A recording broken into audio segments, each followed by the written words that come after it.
Welcome back in, friends. My name is Perfect, and in today's video I am going to be hunting down the black shiny Pokemon in Pokemon Scarlet and Violet. Now there is a specific event running in Pokemon Scarlet and Violet right now, which is basically the shiny Rayquaza debuting in 5-star raid dens, and in conjunction with that event we got a mass outbreak event happening simultaneously, which is amazing.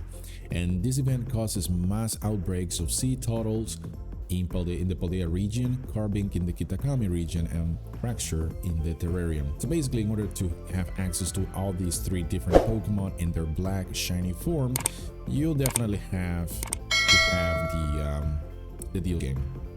Now I'm gonna do my absolute best to capture many of those that are within the DLC map, so that I can trade a couple of those away and make a couple of people happy. Now, the reason for this event, by the way, is because the coloration of these shinies are akin to black Rayquaza.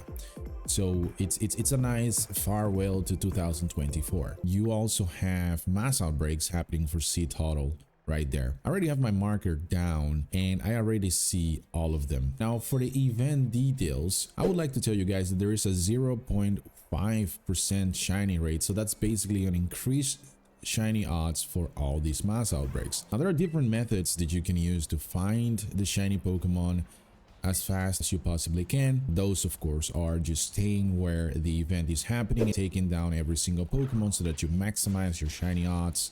Other method is just to frankly just fly in and fly out to the different location where these mass outbreaks are happening. Quite often you'll find that you'll end up finding a shiny Pokemon right off the bat because the shiny odds are quite high. Now my personal most effective method would be to take a couple of them out and you see whether or not a shiny Pokemon pops out in the meantime. Sometimes it takes a while, sometimes it just really doesn't happen, but you know, you just have to be very unlucky for that not to happen essentially.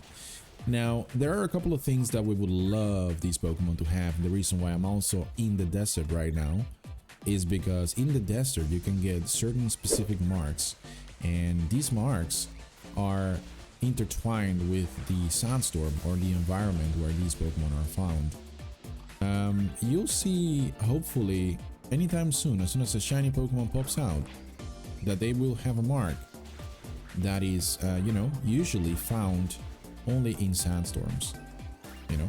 Now for these specific Pokemon, you know, Cetoddle is an ice type, so we'd like to use a cloth stick and then go all the way down.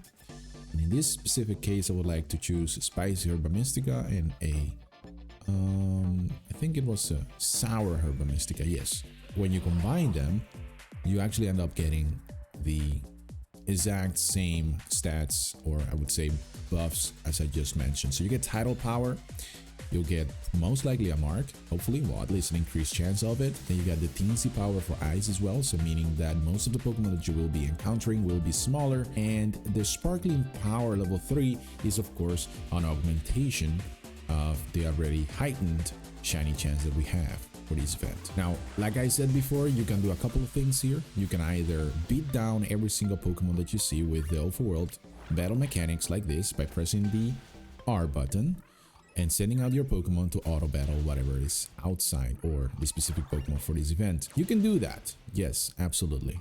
But you can also just fly in and fly out. And the reason why I'm still in this area, like I said before, is because if there is a sandstorm, right, I may be lucky enough to encounter a Cetoddle with a mark that is only obtainable in a sandstorm. Right now there is no sandstorm, so I'm not getting any marks like that. Which is fine. There are other marks as well. So if you're really someone who likes to hunt down very specific and very niche and difficult to find Pokemon, this is one way to do it. Well, obviously we have already found the first one right there. Ooh, nice. And it is very small. It's nice. All right, so let's go ahead and engage it. First one is in. Would you look at that? Beautiful. All right, now Cetoddle at level 23. Its moves are, let me see, Takedown, ooh, Rest, Ice Shard, and Echoed Voice. So this is a problem. You don't want to bring it down all the way down to 1 HP, because one takedown will kill it by recoil damage. So because I'm already in the post game and I basically have everything unlocked, and also the, you know, increased capture rate, I'm just gonna throw a quick ball and capture it. It was just that easy. Now the first Cetoddle is in, and obviously when I looked at it, it didn't really have any mark because there were no question mark. There is often a golden question mark next to the Pokemon when it has a mark, and you'll see that sometime soon. Hopefully, if we end up finding at least one. There we go. That one, you see, there's a golden question mark, so that means that Pokemon has a mark. So if I capture it, I'll probably see the mark as soon as I go into its stats. Also, one additional thing that I think is... Oh, there's the second one. Let's go, baby. It is small, but it doesn't have a mark yet. Okay, well, I'm not gonna say no. I'm just gonna go ahead and throw a quick ball. And by the power of gods, we got it in one critical catch, which is amazing. I don't even have to check the stats just yet, because like I said before, it didn't really show me the question mark, or maybe... Wait, did I just check that? Yeah, so yeah, I did check. So there's a third one, and oh, there it is. There it is. That's exactly what I mean. This one has a question mark. Oh no, let's see if Cetoddle is crying on the back. What's going on? Relax. Wow, we got almost back-to-back shinies right there. That is fantastic. That's really cool. Now let's see what kind of mark this Cetoddle has. All right, let's go down here. It's a female. Quirky nature, and it has an uncommon mark. Well, it's not, let's say, one of the most like rarest marks. As a matter of fact, it's one of those that really happen often, although it's called uncommon. You know, the great part about it is that it hasn't even been 3 minutes and I already have 3 shinies. Then you can basically hyper focus on getting the shiny Pokemons that you're looking for, either in a bigger size, smaller size with certain marks. So we're gonna go back, and there we go. We got another shiny. This one has a mark as well. So that's the 4th shiny so far. And that's great. So this is the 4th shiny in like what, 4 minutes? It's almost like 1 shiny Cetoddle per minute. It's kind of crazy. It's a Terra whale. Okay, so this one has a mark too. Which mark is it? It has a cloudy mark, so it's a little bit of a little rarer than the other mark, the uncommon mark. So that's a nice one. I'll take that. It's not a shiny, I get it, but let's find out if by some miracle this Pokemon has the mark related to the weather effect, which is the sandstorm. And here it is. No, it doesn't. Okay, well, that's fine. I am satisfied. At least we got 4 shiny Cetoddles.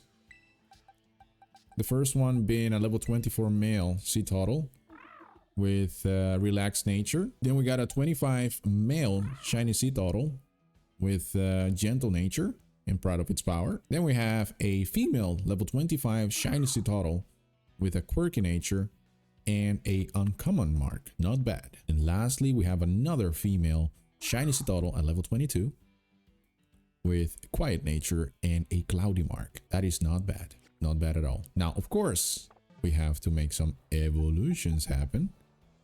So, where is the ice stone? Do I at least have one? Yes, I have 30 of those. And here it is. Oh, that looks so cool.